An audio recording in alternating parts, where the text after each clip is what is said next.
अस्सलाम वालेकुम।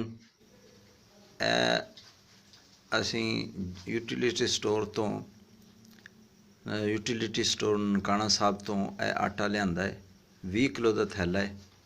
ये new Punjab flour mills Lahore, ये वज़ीर आज़म पाकिस्तान का अवाम का खसूसी पैकेज।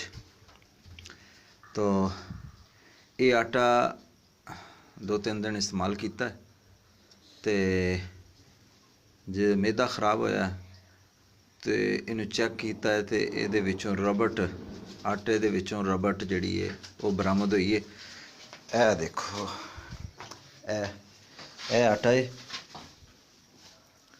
ए आटा ते ए आटा गुन्ने ते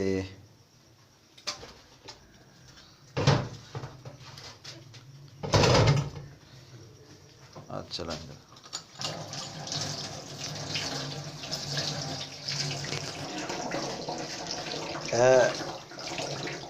देखो ये एक पेड़े के अंदरों जड़ा ना रबट जी है ना निकली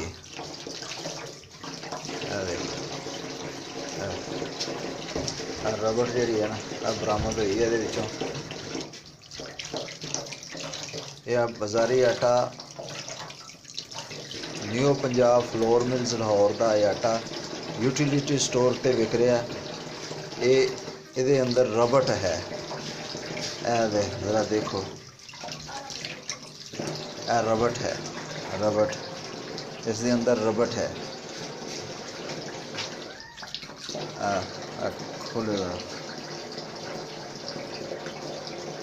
देखो रबट, अगर अंदाज़ा करो कि रबट आटे दे विचों बरामद हुई है। आटे दे अंदर रबट है। तो ये मैं हुकूमत पंजाब वज़ीर आला बुज़दार उस्मान बुज़दार साहब नूं अपील करांगा कि नोटिस लिया जाए।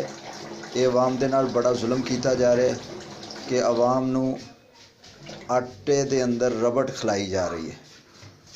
ये new Punjab flour mills Lahore, देखो वज़ीर आज़म पाकिस्तान का अवाम के लिए खसूसी रिलीफ पैकेज आटा न्यू पंजाब फ्लोर मिल्स। अगर अंदाज़ा करो किस कदर जुल्म है कि वज़ीर आज़म पाकिस्तान को बदनाम किया जा रहा है और ए रबट ये आटे के अंदरों बरामद हुई है। तो ये